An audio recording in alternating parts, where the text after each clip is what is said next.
Hello and welcome to week 4. You guys are about halfway done with the course, which is time has gone by so quickly, but congratulations on making it this far. Today I want to review just 4 things that I'll try to keep as brief as possible. The first is just an overview of the assignments that are coming due.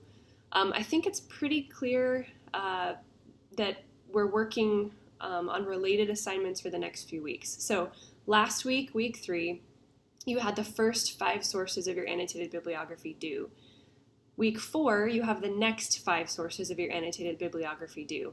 Both week 3 and 4 in the discussion, those are more rough drafts. Week 5 will be your final draft, which will include all 10 sources with the updates based on my feedback and your peers' feedback. So 5 more sources of a rough draft of the annotated bibliography due this week, and then you'll revise those next week. The ALAs for weeks 3 and 4, same kind of idea.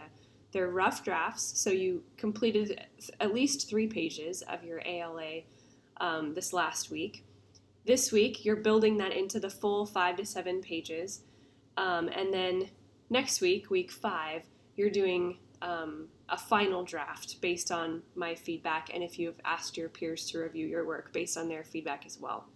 So weeks 3 and 4, we're working on rough drafts, we're fine-tuning. Week 5 will be the polished final draft. Now, it helps me to think through weeks 3 and 4 and 5 as gathering a lot of evidence. Like for me, I think of it like casting a wide net. If I'm fishing, I'm going to throw my nets all over. I'm going to look all over the place. Start big in looking for research. Then, as I kind of narrow down, well, there are no fish over here, there are no fish over there, whatever, I bring them in slowly, and I end up with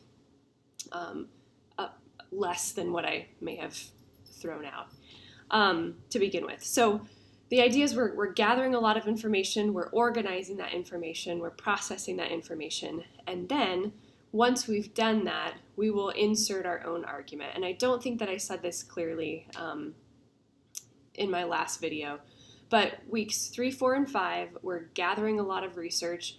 Basically, this is the part of your research project where you're saying to your friend who's come to the party late, hey, I've been listening to this conversation. These people are for the idea of gun control, since a lot of you are using that idea. These people are for gun control, these people are opposed to gun control.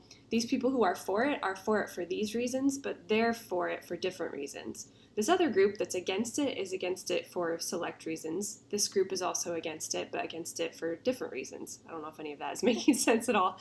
But the idea is you're pointing out to somebody else objectively, here are the people who are involved in the conversation, and this is where they stand. So that in week 6, you're able to place yourself in that conversation. The idea is if we are going to be credible voices in a conversation, we have to really express what everybody else is saying. We have to show our readers that we're able to say, hey, these people, I don't agree with them, but I can at least be objective enough to articulate what they're saying, give them fair space to say, yeah, they might have some valid points here. I disagree with the points, but it's still a valid perspective, or point out where it's not a valid perspective. But in order to be a credible voice, to not participate in the mudslinging or the over-the-top emotionalism, we have to be able to give those people space in our own writing to say, I understand what they're saying, I'm showing you I understand what they're saying, and I'm disagreeing for these particular reasons, or I'm agreeing for these particular reasons. If you have questions about this, please let me know.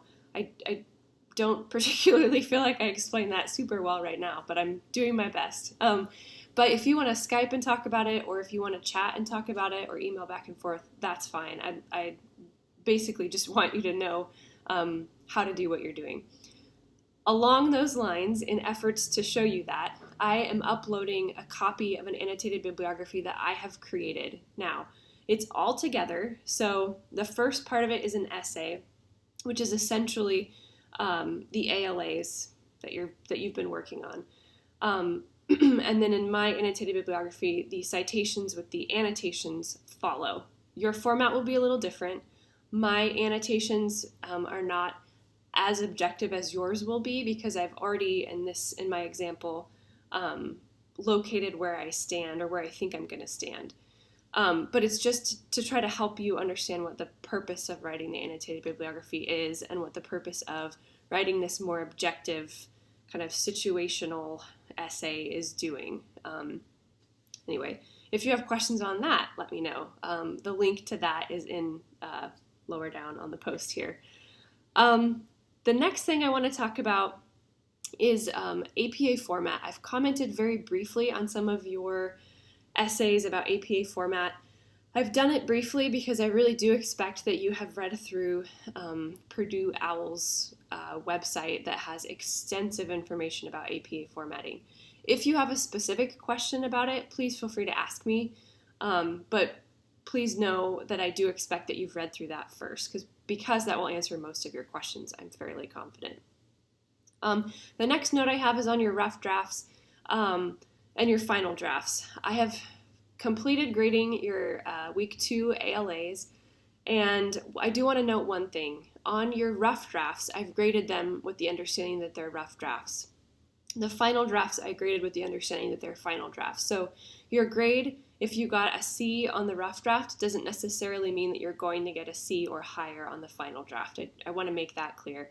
But the other thing is, if you have questions on my comments, or I just didn't explain enough and you want to know more, or you want to challenge something that I've written, please let me know. I'm working through a few. Thank you to those of you who have already done that. I'm working through a few right now, so please know I will give that attention. I will entertain the possibility that I am wrong or that I missed something. So out of fairness to you, I want to be sure to do that. And I want to offer you the commentary that you want and you need. If you don't need that, that's totally fine. Not a problem. Just let me know if you would like less feedback. If you're just kind of, not wanting that for whatever reason, let me know, and I will not give you as much. Basically, no matter what, I would love for you to ask me questions or just be in communication with me about whatever your needs are. Last thing, I didn't write extensive notes on your drafts about some things like how to make a thesis statement, how to create strong topic sentences, partly because I wanted to upload some resources for you. So as well, underneath in the post that I'm sending to you, I have some links to PowerPoints that I've created for other classes but that still apply. So there are topics like thesis writing, like the writing process in general, introductions, conclusions. I even have some on sentence structure, style, and commas. Please read through those. Please don't distribute those just because they're my creations for other classes and I want to kind of keep control on that. The other thing is, please don't distribute my annotated bibliography as well. Again, I'm offering that as a service to you to try to help you understand what's going on in your assignment, what I expect, but that's for you guys alone. So if you have any questions or comments, please let me know. Sorry, this is another long video, but hopefully you made it through. Good luck this week, and I'll talk to you soon.